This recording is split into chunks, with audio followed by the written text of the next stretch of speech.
Welcome to the E-commerce Momentum Podcast, where we focus on the people, the products, and the process of e-commerce selling today. Here's your host, Stephen Peterson. Welcome back to the E-commerce Momentum Podcast. This is episode 13, Brian Freifelder. Brian is a street-smart seller from the streets of Philadelphia, carrying peach crates around, selling CDs at the age of 15. I could just envision him talking about Tupac and all the music of the time. Well, he now is a very successful seller. And in this segment, he's going to talk about his leaving retail. He had 2 retail locations at one time, down to 1, and actually leaves that in the next few weeks, and his move into warehouse, and the issues that he's had with warehousing and the mistakes that he's made. So I think there's going to be some real benefits for those of you thinking about it. So let's get into the podcast. Welcome back to the E-commerce Momentum Podcast, and today I'm really excited to be talking with a very longtime seller, and my longest seller yet. That doesn't mean he's the oldest. He's just been selling the longest. And just a wealth of knowledge in eBay, Amazon, and retail. And I think that that's going to be something different for a lot of people to hear a little bit about retail. Brian Freifelder. Welcome, Brian. Hello, Stephen. And I'm just so glad to talk with you. Brian and I have hung out a few different times in a few different states and have become friends, and I'm just really interested in Brian. I sit there and talk with him for hours and trying to understand the way he thinks and the business. I mean, it's just one of the smarter guys I've ever met. Brian, so let's before we jump into all that, let's just talk a little bit about yourself, maybe even how you got started, and a little bit about your current life and how things are going. Sure. Okay, so I turned 32 on July 26th. I started when I was 15 years old. I pretty much, I loved music, bought music CDs on eBay, and I realized quickly that if you buy them in bulk, you could buy them real cheap. I was going to Best Buy. I was paying like $15 for a CD. I realized if you buy them in bulk, buy, say, 50 at a time for $100, you get them for $2 each, and I started to flip them on eBay. I started to flip them in my neighborhood. I pretty much threw them into like peach boxes, and I'd sell them for $5 each to my friends. I'd have people come to my house and buy them 5 each, 5 for 20. And I kind of just ran with that for a while throughout high school. And I made the mistake. I went to college, which I kind of feel like if you're an entrepreneur, you don't necessarily need it. But I pretty much dabbled on eBay throughout the years after that.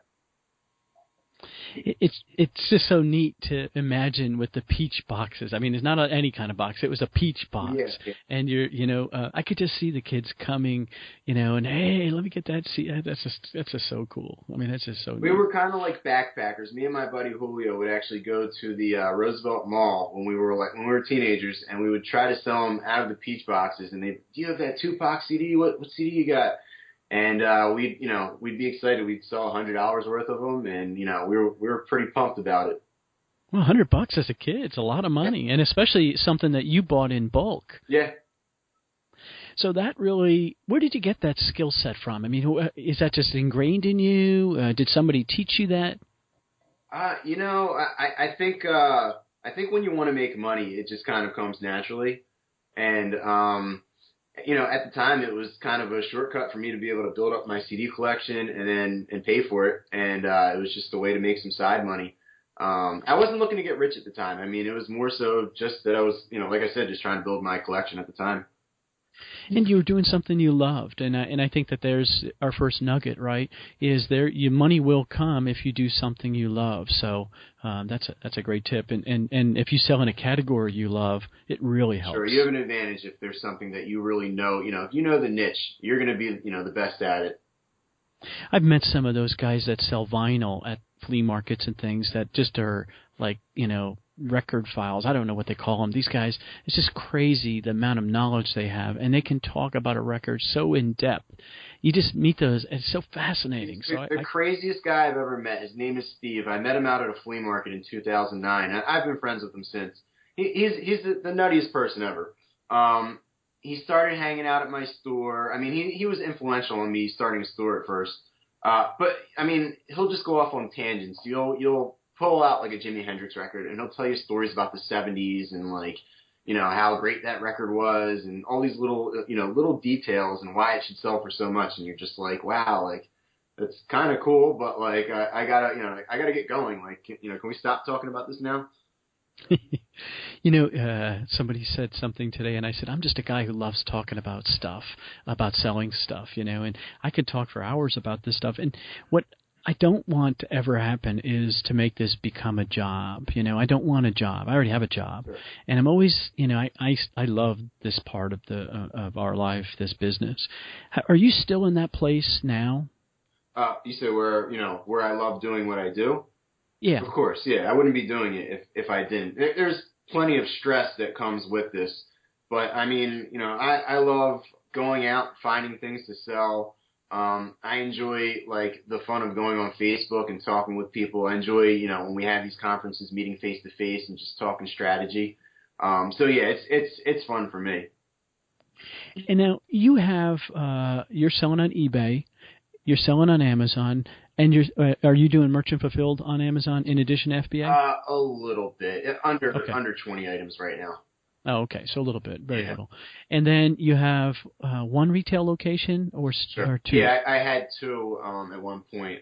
We have the one right now, which is actually closing end of August. So I think this is going to air August, late August. Actually, it'll be airing next week, so beginning of August. Okay. I was gonna say, it's closing, end of August, so. Okay, so the end of August. Yeah. So, and I do want to talk about that specifically because, I think I hear people. Okay, so I remember going to the toy fair maybe 3 or 4 years ago, and I remember talking to Lego. I actually got in behind their walls, and if you've ever seen it, but they have these giant walls behind, and you have to make appointments, and it's exclusive, and now it's almost impossible to get in due to demand. But they were, do you have a brick and mortar? And that was the number one thing they asked you. First off, the margins weren't very good, but they wanted you to have a brick and mortar, or they were not selling to you because they want to kind of control their pricing and their strategy, right? That's what they're trying to do. So I see a lot of people thinking that, hey, I'm going to open a brick and mortar and Lego's going to come to me and let me sell their stuff. And it's going to be easy because then I can just buy it from them and then I can go put it on Amazon for 8 times the price and nobody's going to care because all I have to do is have a brick and mortar, and it's easy to have a brick and mortar. Is that your experience? I've never sold wholesale. I've never gone through the wholesale route or the new route really for the store. It's definitely an advantage. I wouldn't do it to get Lego. I mean, if you were already selling toys, I could see, then approaching Lego or approaching these toy companies. I wouldn't just jump into it though. I mean, unless you can get cheap rent and you really are dedicated to, having a brick and mortar store going. I wouldn't recommend really just, if your Amazon business is successful, stick with that. Unless you're so successful and you have time to really spare, then you can look into it. Or unless, some of these sources really require that you have brick and mortar, then you look into it. But, it's not, retail isn't the most glamorous thing in the world. Well, I don't think a lot of people understand that and don't have experience with that. What hours are you open now, Brian? We are open 11 to 6 every day. I personally haven't been in the store a while. I have an employee that runs it at this point, and I used to be in there, but yeah, I mean, pretty much I'm not in there at all at this point. Well, you're phasing it out, but when you were in your heyday, what was that like? What was a typical week? Well, typical week, I was working 11 to 6 pretty much every day. I brought a buddy of mine to work with me eventually, and then I had weekends off, which didn't mean that I wasn't working. I was just working on other things. But I always had it, open at least 7 hours a day. Our model was a lot different than, the typical retail stores. Most people sell new things. We were selling used things. So it was a, different type of store. And your focus was movies, music, video games, right? Yeah. When we started, I was doing flea markets for a while. I eventually said, hey, why don't I do this in a storefront where I don't have to worry so much about weather and where I can buy things off people and, resell that stuff. It was a way for me to source things, and it made a lot of sense for me at the time.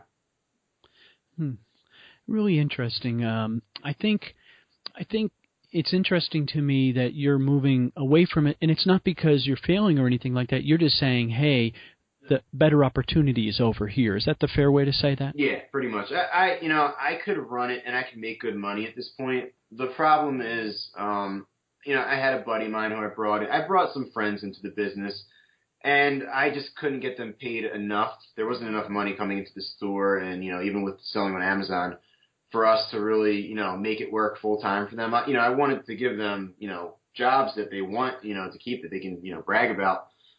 So we changed the model eventually. If I did it myself, if I had a cheap $8 to $10 an hour employee, and it was just me and them working, we could probably do pretty well. But at this point, knowing what I know, there's just so much more opportunity out there that I figure it's not really worth, at least where my locations are right now, it's not, or where my location is, it's not really worth keeping up with. Will you move into a warehouse, or are you going to be able to work out of your house? I'm in a warehouse right now. We eventually we transitioned into a warehouse in March. One of my mistakes this past year, in early 2014, I came up with a plan. I pretty much said, hey, we need to eventually get into a warehouse because we just can't, source, and we had no space where we were working at in my one store. I said, what we need to do is get a warehouse going. We can basically do all of our prep work, drop everything off there, get it shipped to Amazon that way. An opportunity came up for a business location about a mile away from where my original store was. And I figured, okay, let's move the main store over there, and then with the old store, we'll kind of treat it like a warehouse would be. So I pretty much had a 700 square foot store where about 100 square feet were made for like what I was doing on FBA. And I went from 100 square feet to maybe like 200 square feet. And it was pretty much a disaster. I mean, I'd go out shopping one night, I'd fill up the place, and I'd have to wait a day before I could go shopping again. So I got all the stuff out of there. That's funny. So how big is the warehouse you're in now? Warehouse is 1,800 square feet. My regret, it seemed like, I mean, we're pretty much already out of space for since we're dealing more so. I mean, we still have media, although media isn't really what I'm so much doing on Amazon at this point. We still deal in it. I still have different channels that I sell it to or sell through.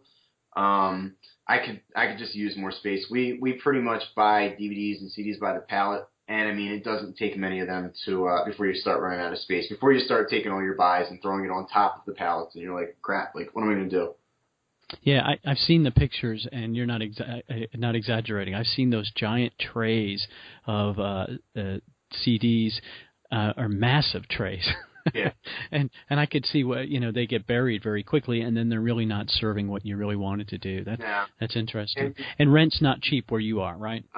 It's not too bad. I mean, I hear people in California that are like, man, like 1,000 square feet, warehouse is like $2,000 or $3,000. Where I'm at, I'm paying $900 for rent right now. And the utilities, it's $1,000, let's say. So yeah, it's not too bad. I'm not like, in a rural area where you get like 20,000 square feet for a couple thousand, but it's not too bad where I'm at. All right. That's really great. And the other piece of your business that fascinated me that you're going to be phasing out, but it still was interesting to me. I'm going to pull us into a break, but it was selling refurbished items where you guys would refurbish them, and I want to talk about that. But let's go to a break, and when we come back, I want to walk me through how that came about, okay? Sounds good. Today's podcast is brought to you by Seller Essentials, essential business solution for online sellers. Whether you sell general merchandise on Amazon or eBay, private label your own product, or if your focus is selling books, wholesale products, or liquidation lots, let Seller Essentials be your online resource for all things e-commerce. Essential resources, essential solutions, Seller Essentials, the Internet's premier venue for online professional. Visit selleressentials.com for more information. That's selleressentials.com.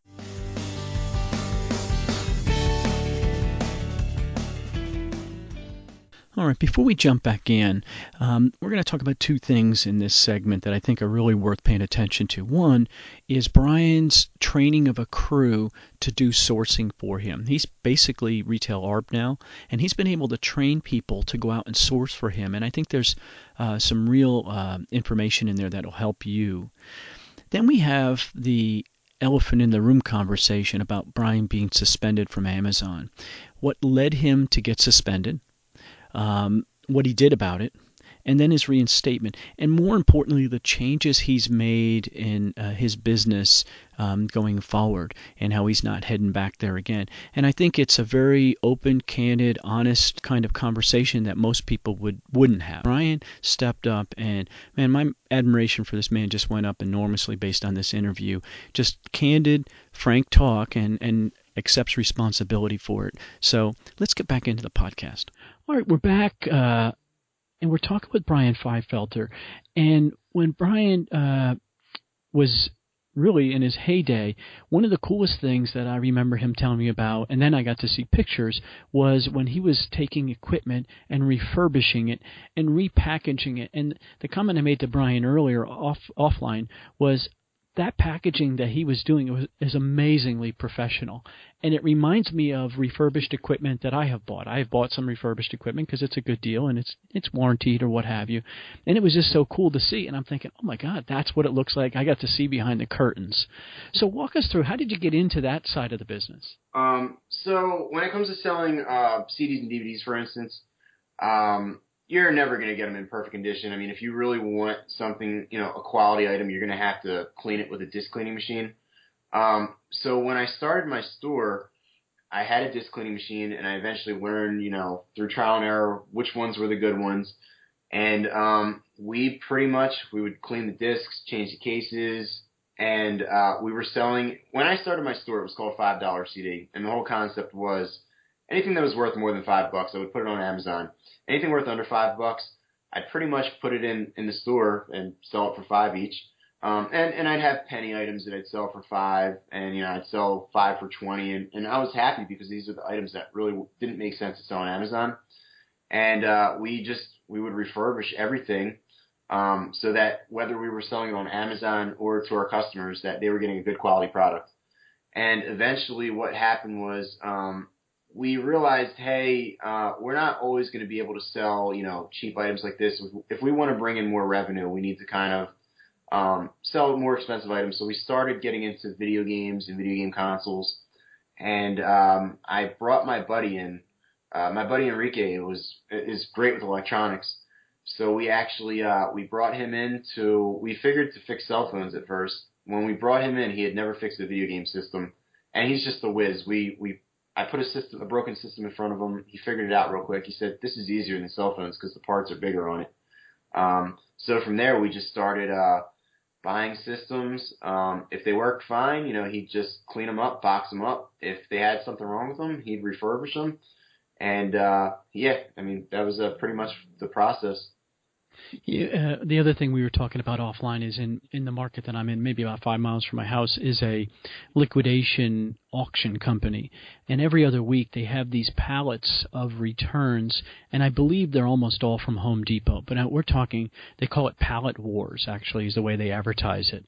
And it's giant pallets of returned merchandise, mostly to Home Depot, as I said. And some is, hey, I bought this or I got this as a gift and I'm returning it and the packaging is messed up or whatever. And I guess their policy is they just put it on this and sell it in liquidation. Or some of it is it's probably not working, and I don't know what percentage. And there's a guy in town here who's been trying to convince me to go over. But I thought to myself, I don't want to be in, buying junky stuff. But then I think about what you were doing, and I wonder how many people are doing that, really buying it, refurbing it, and then repackaging it and selling it as refurb. I just think that's a really neat model and really interesting. It would really be cool. Interesting to see, especially with like power tools because they're so expensive. If you could buy them dirt cheap, you could probably make some serious profit off of fixing them and reselling them. Well, you'll have to come over and take a look at it. It's just neat that you were able to do that. I think that's one of those experiences. A lot of the business for me is life experience. And to me, if I were you, I'd be checking that box off saying, did that, because that's pretty cool. So from my point of view, I think it's pretty cool. Now, you've had some real success. I mean, you had a great year last year, but you're really having a great year this year, other than an incident, which we will talk about. But you've really really have started to distance yourself. You've hit that. You've gotten past that point. I always call that point of stuck. Where people are selling $10,000 or $20,000 a month. You can't make a living at that. You could sell it and be like, oh wow, I'm selling that much. Well, good luck. Based on the returns, based on the fees, you're not going to make a living. You have to get to some pretty good size levels. You're there now this year. How did you get there? What was the difference from the last 2 years? Where did you get better? At this point, it's what I source. Before I was pretty much relying on people coming to me in my store, I was buying used CDs, DVDs, video games, and I was using Craigslist. I was really good at sourcing Craigslist. The problem is I can only do so much that way. We've kind of switched our model to more of retail arbitrage, buying new items. And it's not that hard to scale. I mean, I started teaching a couple of my buddies recently how to do it, and I send them out to the stores now, and they come back. They make me proud at this point. I mean, they're doing a nice job. And I mean, we're like just touching the surface, of what can be done. So I'm excited for the future and just being able to train them and hopefully be able to just increase our sales like crazy. Well, fourth quarter is coming, and if you have guys and girls that are trained and ready to help, and that's just a smart list. Andy Slamans had a group, he gave them a list last year and some prepaid credit cards saying, all right, you go to this one, you go to this one, you go to this one, you go to this one. I just think that's so smart. And you're investing in the training now, which I think is even smarter. Yeah. Well, I was going to say, you can cover a lot of ground by having, multiple of you going out there. So are you buying online through online arbitrage at all too? Not much right now. I just don't have the time for it. Okay. I feel like the prices, they tank a little easier than retail arbitrage. So I prefer just going out to stores and finding things that way. Well, there's another tip. Okay, so let's just make sure we are clear why. When you buy online arbitrage, there is a delay in getting the product, right? Depending on who it is. Sometimes I get stuff within the next couple days, but if I buy directly from Amazon, for example, sometimes it takes a few days to get here, 3 to 5 days. And some people are able to get certain items the next day. It doesn't seem to happen for me.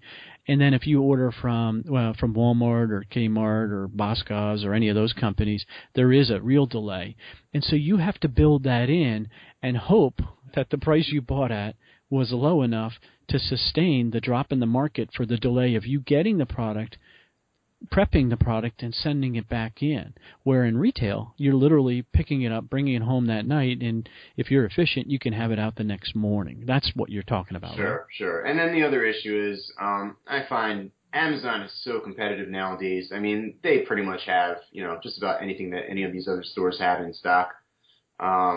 So you have to deal with them also, and them possibly dropping the price, or their price might be low already. Now, with online arbitrage, you can definitely buy things off of, say, eBay and flip it on Amazon or vice versa. There's a lot of opportunities out there, especially, if you don't mind doing used or, even new, there's a lot of opportunity out there. I think if people, focus on that and that's just their main thing they're focusing on, I'm sure there's a lot of money to be made. For right now, that's not my focus. So, yeah. What do you think, so you're having a good year. You've clearly gotten your direction where you're comfortable with. You're closing some chapters in behind you. And what do you think your biggest strength as an entrepreneur? What really brings you forward? I think I'm pretty quick with numbers. I'm pretty good at coming up with a plan at this point, and telling my friend, my guys around me, hey, this is the direction, this is what we need to do. And I'm disciplined enough to show up every day and just put in the time and the work. So put in the time. I love that. Yeah. Put in the time. So ambition plays into it. What's your biggest weakness? I guess I'm a softie. I'm a pretty nice guy. It's not hard to step on me. That's funny. Okay, so I think we got to talk about it, right? So Brian sells a category that is challenging. DVDs, music, CDs. those things are challenging markets to sell in. Many, many, many people have stopped selling in those categories. And I still sell in those categories, just careful where we buy them from.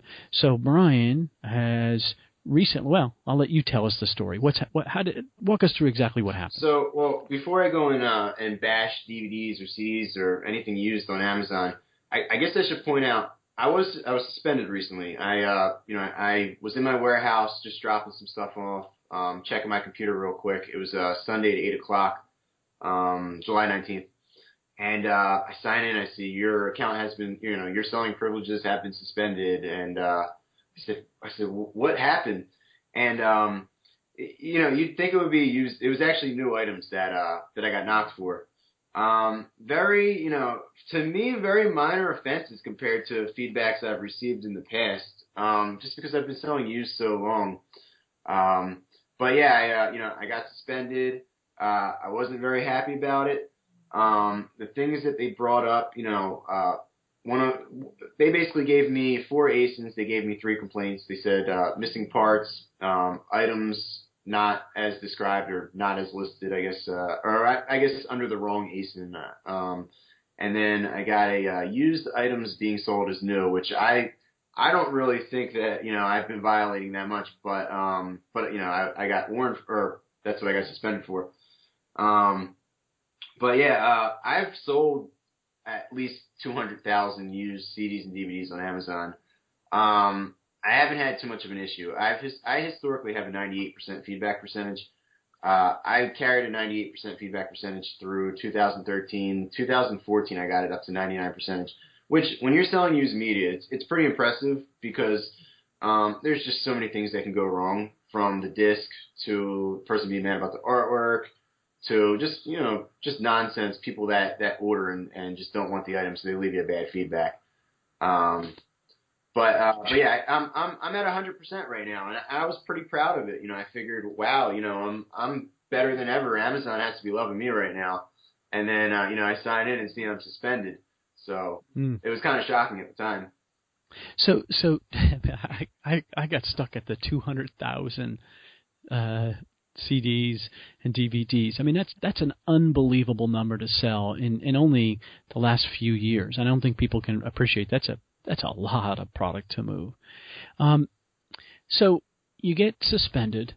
Were there warnings along the way? All right. Last time I had been warned was 2013. I was warned late 2013. At the time, I was selling disc-onlys of some CDs and DVDs. And what happened was a few people were complaining that they were counterfeits. And, I wrote to Seller Performance and said, I can assure you, I've been selling this stuff forever. I absolutely, value being a seller on Amazon. I wouldn't sell stuff like that. I said, what's going on is I've been selling more acceptable items recently, and the buyers must be misunderstanding that, that they bought the disc only. And I basically told Amazon, I'm not going to sell acceptable on Amazon anymore. And I literally moved that stuff off of there, and I eventually moved it to eBay. I pretty much wasn't warned again until July 2015. I got a counterfeit warning recently.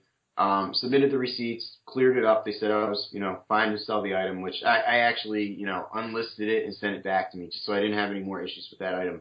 And then I get another warning the same week on, it was a Nike Fuel Band. They said that the customer complained that it was in used condition. Now, this item was sealed when I sent it in. Amazon received it as new. There wasn't a distributor damage on it. There wasn't anything that I knew of. It sold. The person received it. They apparently were unhappy with it. For all I know, maybe it was used. I don't think it was, but for all I know, they just didn't want it, and that was their excuse. But I got hit for that, and then my account went into a review after that. And then a couple days later, I was suspended. So yeah. Yeah, I think. I think. We've all gotten those notices. I'm getting a ton of pricing notices lately. Oh my gosh, you get a zillion of them. And so, I guess the lesson is you got to take them serious, right? But I'm with you. Even new merchandise, I'm waiting for the day that an item I bought from Amazon directly comes in and they say, hey, this somebody's saying this isn't real. Well, I bought it from you. I mean, here's my receipt from you. And I do agree with you that sellers, well, I see it more on eBay. Immediately, that's the first thing they do is they now know that they can open a case and they won't have to pay for their particular item, and that they think that gets there's no recourse, there's no repercussion for their decision. They don't understand what it does to you as a seller. Yeah. They just don't want to pay for it. If they would say to you, hey, look, I don't want to pay for this. And I've had multiple conversations with sellers, and a lot of us think that really what Amazon should do is just offer free shipping back no matter what. That way we can eliminate a lot of the defective claims. If they could just say, hey, I changed my mind. I didn't want it anymore. I don't want it anymore. I'd be willing to pay shipping back. I mean, the cost of that shipping back is way less than the cost of a suspension, because that suspension cost me, a lot of money. I was only down from Sunday until Saturday, but I'm making pretty good money at this point. It's a lot of money I lost. I would have paid way less, in the shipping back. So if we can get the word out to Mr. B, it would be a good thing. Well, that's a good suggestion, So when they're asking those questions, just keep pumping that. That's really a good suggestion. So you're on the other side of it now. You're back in. You did have to go through the process of appealing and all the rest of that jazz. What are you doing differently today? And you're not admitting that you did anything wrong, but what are you doing differently today? How's your business different today than it was 2 weeks ago? I'm not a perfect person. I have let a few things, slip in here and there that, they might have been somewhat questionable. We're just, at this point, anything that gets scanned, it has to be exactly how it looks on the page. I mean, even if the box is different, I don't want to take a chance that someone's going to complain about that, because, I've already been warned about items not as described, so I just don't want to have to, take a chance. I don't want to take a chance at this point on items like that. I've been more cautious this past week when it comes to my clothing and shoe buys. I had a complaint about shoes, which I admit I let a pair of shoes get through, which they were a little, they had a little bit of dirt on the bottom. I shouldn't have let them get through, but I did get a feedback on that, saying, hey, these are $100 shoes. They didn't come with the box. They came in a poly bag. It was the first time I had gotten a complaint about it not coming in a box. And they were just like, for me paying $100, I thought they would have been in better shape. And I think that might have been used against me in that suspension. So when I look at shoes now, it's not that I won't buy them without the box. I've bought multiple pairs this week without a box. They need to be immaculate. I mean, there has to be no question at all that they're new. I mean, I still worry that someone's going to complain about the poly bag, which we know that Amazon will defend you on that one because they allow it. But I'm becoming more anal. I mean, clothing I'm buying now, it's like if I see too many wrinkles on it, I'm like, you know what? Like, I don't want to take a chance that someone's going to complain about this. So yeah, I mean, I'm just trying to make sure that packaging is pretty much perfect. I just, anything that triggers a thought of, hey, could someone complain about this? I'm trying to avoid at this point. I'm just trying to weed that stuff out. And like I said, I have 100% feedback. Over the past 365 days, I have 2 negatives and a neutral. I've sold 15,000 plus items in that time period. To only have 3 feedbacks that stick as being negative or neutral, I think it's pretty good. I don't know really what more I can do to. Well, because you don't know if they're real, right? You don't know if they're legitimately real. So you're taking here's what I would take away from this last little comment you had. It was basically, look, I'm taking away the ability for somebody to even second guess me selling not a sketchy item, but a less than perfect item. I'm completely taking that away by only selling perfect items. Sure. And I mean, really, that's what we should be doing as Amazon sellers. I mean, I'm pretty sure, Jeff Bezos won't be too happy with us if we're doing anything less. So I'm just trying to do whatever I can to make sure that, I want to make the Amazon customer happy when it comes down to it. I don't want them to say anything bad. So yeah. Well, and I think that's another thing to take away, right? So you're walking past a whole bunch of deals now for Amazon. Now, that doesn't mean you won't sell them on eBay or on your own website or whatever. because they allow used and that kind of thing, and you can really show pictures of the description. It really helps with that. But for Amazon purposes, you're walking away from deals that you might have done in the past, and I think that's a really strong lesson. Don't get, oh wow, I saw somebody talking about Legos. Somebody must have got a pallet of crushed Legos, and they're like, hey, can I sell these as new? No, they're crushed. The boxes are ruined. No, absolutely not. But they were asking whether it would be all right. And you got to learn to just say no and just walk past that stuff. As tempting as it is, because the margins look so great, look what happens when you're closed for a week or two. Those margins are gone because you have no business left. Yeah, it's not worth the risk. And the other thing is, if the thought even crosses your mind to have to put anything in that comment field for a new item, you shouldn't be buying it or you shouldn't be listing it. I mean, put it on eBay if you have to.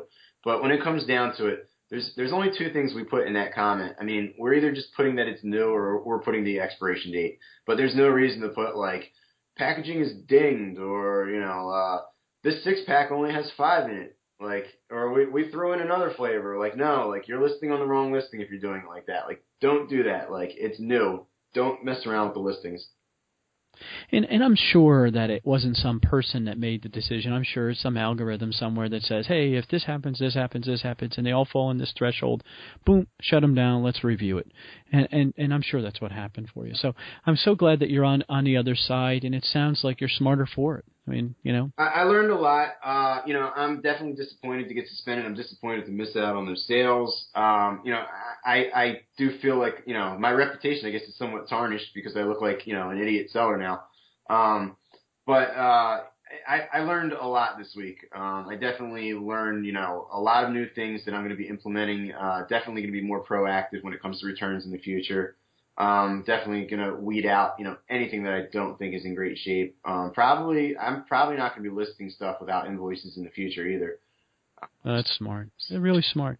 Well, good for you. So that's all really good news. So, we're just about to the end, right? I did want to ask you, are there any books or anything that inspires you that you think a listener could utilize to help grow their business? I love reading. I've been so busy recently that I haven't had a chance to really read too much. The best book I've read in the past year was Perry Marshall's guide, The Definitive Guide to 80/20. It's kind of like Tim Ferriss's 4-Hour Work Week. It's just about, focusing on what's working for you, focusing on the 80% that's working for you, or I guess, focusing on really what's working for you and weeding out the things that really aren't working. That definitely, changed a lot of my thoughts about things. That was a great book. Let me think. I'm going to give a shout out to Amir West with his Secrets of a Travel Ninja.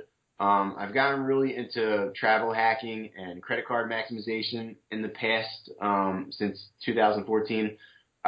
Definitely check out his book for anyone that's doing retail arbitrage or any arbitrage.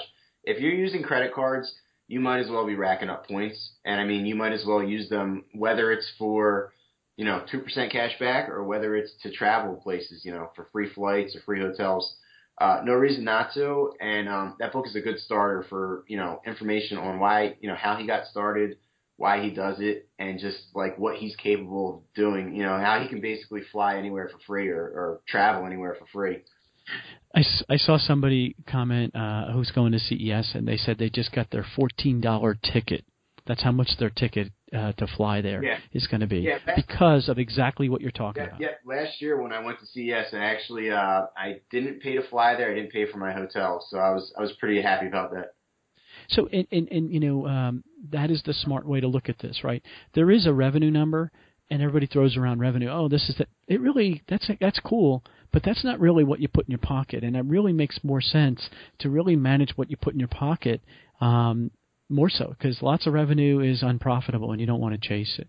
So, Brian, we're looking for a meaningful process improvement, right? So the goal of this podcast is to help people move forward. And I think you've really given some amazing information. I think people really are going to sit back and soak it all in. But I'd like to have another idea from you of how people can just put something in place tomorrow to help them move forward. The biggest thing that's really helped me, I realized in early 2014 that one of my biggest bottlenecks was I was spending too much time on little things. I used to be the one that would clean discs when it came to us refurbishing them, and you make your money from sourcing. So you don't want to be spending your time listing the stuff, packing the stuff, prepping it. So I realized then, that I needed to come up with a plan to kind of pass it on to other people. So I pretty much have gotten people into place to handle the little things. If, the biggest thing I think that holds people back is they say, oh, well, I'm too uncomfortable passing this work off to someone else. It's not that hard. I mean, it takes a little bit of training, and then before you know it, you have someone working for you for, anywhere from probably $8 to $15 an hour. And then that frees you up to go out and really make money, because none of us are going out and sourcing at $8 to $15 an hour. I mean, the average person I talk to sources probably $100 an hour. So why do, $10 an hour work when you can be out doing the $100 an hour work, and you can have someone else doing, the little things. And I think that's probably, they'd be happy at that, right? And that's their skill set. So I think that makes perfect sense. Happy, to make that. Perfect. All right, Brian, how can our listeners get in touch with you or find out more about you? I'm kind of a mysterious man. I don't have a website. I've had my store all this time. I don't have a website for it. I pretty much have a Facebook page where they can reach out to me and send me messages. Okay. Besides that, let me think. Facebook's probably the best way right now. Yeah, no problem. I'll have a link. I'm going to link those books because I think both of them are great books. I'm familiar with the one, and I'll put a link to your Facebook account so people, if they want to ask you questions, you're available to answer a question for somebody if they need some help. Of course. All right. Hey, Brian, I really appreciate you taking the time out, and I appreciate you talking through about some uncomfortable stuff, and I know how hard that is, but I don't think any less of you. I don't think you're tarnished in any way. I think you've manned up about it. You've said, hey, I made a mistake, and I'm moving past it. I think that's a big deal. Well, so you pass that on to Amazon for me. And yeah, I'm going to call Jeff right now. Hey, have a great night. Hey, thanks for Thank you. Thanks for listening to the E-Commerce Momentum Podcast. All the links mentioned today can be found at ecommercemomentum.com under this episode number. Please remember to subscribe and like us on iTunes.